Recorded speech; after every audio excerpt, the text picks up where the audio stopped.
উপস্থিত হয়েছে। পদকর্তা বললেন, শ্রী গৌরাঙ্গের দুটি পদ, 4 ধনু সম্পদ। অর্থাৎ শ্রী গৌরাঙ্গের তার যে নিজের সম্পদ করতে পারবে সে জানে ভক্তি কি জিনিস। তো মায়েরা, আমরা কি আদেও গৌরাঙ্গের চরণগুলোকে নিজেদের সম্পদ ভাবি? কি বলো মায়েরা, ভাবি না? ভাবি না।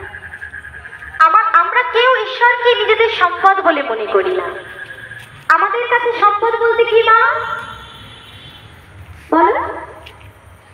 টাকা, পয়সা, গাড়ি, বাড়ি, আর সেসবের লোভ না থাকলে গয়না, আর গয়নায় লোভ না থাকলে ছেলে মেয়ে, তাই না বাবা? কিন্তু আমাদের বুঝতে হবে, এই যে জিনিসগুলোকে আমরা নিজেদের সম্পদ বলে মনে করছি, এগুলো কিন্তু আদেও আমাদের সম্পদ নয়। সম্পদ মানে কি? যার থেকে আমরা কিছু পাই, যেটা আমাদের কিছু লাভ, সেটাকে আমরা সম্পদ, যেটা আমাদের মূল্যবান, সেটাই সম্পদ। তা আমরা পরিবারে জন্মগ্রহণ করলাম, মানুষ দেহটা না, মানুষ দেহটা, এই আমাদের মানুষ দেহ ধারণ করি, আমাদের অবস্থাটা কেমন হয়েছে? এই মানুষ দেহ ধারণ করে আমাদের চাওয়া পাওয়া হয়েছে শুধু টাকা, পয়সা, গাড়ি, বাড়ি, ছেলে মেয়ে, কন্যা ইত্যাদি। এটা কি রকমের চাওয়া পাওয়া জানো? যদি তুমি ধরো রাজার কাছে গেলে, মা রাজার কাছে গেছো, তো রাজার কাছে গিয়ে তুমি কি চাইবে? যতটা পারবে বেশি বেশি চাওয়ার চেষ্টা করবে, তাই তো?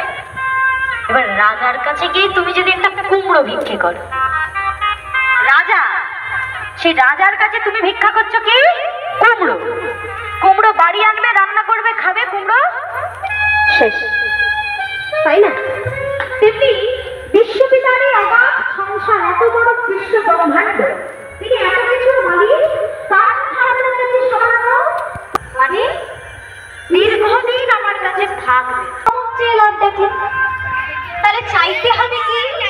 শাস্ত্র বলছে, তুমি যে দেবদেবীর আরাধনা করো তার কাছে একটা জিনিসই চেয়ে, যেন গোবিন্দ পদে মতি থাকে, যেন শেষ দিন পর্যন্ত কৃষ্ণ ভজন করে যেতে পারে, এই বদন দিয়ে যেন কৃষ্ণ নাম বলে যেতে পারে। কিছু দেয় আর নাই বা দেয়, যেন এইটুকুটা দেয়, সারা জীবন যেন কৃষ্ণ নাম বদন দিয়ে বের হয়। আর কিছু চাইবার দরকার নেই, এইটুকু চাও। কেন বলো তো মা?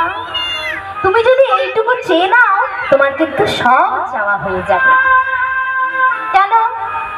ও মা, আমার গোবিন্দ তো বৃক্ষটা হচ্ছে কল্পতরু বৃক্ষ, আমার গোবিন্দ রূপ বৃক্ষটা কল্পতরু, বাঞ্ছা কল্পতরু। তো তোমার ঘরে যদি কল্পতরু গাছ থাকে, কল্পতরু গাছের গল্পটা জানো তো? যা চাওয়া হয় কল্পতরু গাছ তাই দেয়, জানো তো? তাই ফল দেয়। তাহলে আমার গোবিন্দকে বলা হলো বাঞ্ছা কল্পতরু। তাহলে সেই বাঞ্ছা কল্পতরু রূপী বৃক্ষ যদি তোমার ঘরের আঙিনায় তুমি একবার স্থাপন করতে পারো, আর কিছু চাইতে হবে? চাইতে হবে? তুমি মনে বলবে, সঙ্গে সঙ্গে পেয়ে যাবে, কারণ তিনি তো বাঞ্ছা কল্পতরু। কিন্তু আমরা কলির মানুষ, তাকে ঘর পর্যন্ত আনতেই পারি না। এত কীর্তন শুনি, হরিবাসরে আসি, আমরা এত জ্ঞান দিই, আমরাই কি আমাদের বাড়িতে গোবিন্দকে নিয়ে যেতে পেরেছি? কেউ যদি বলে আমি কীর্তন করে প্রতিদিন আসর করছি,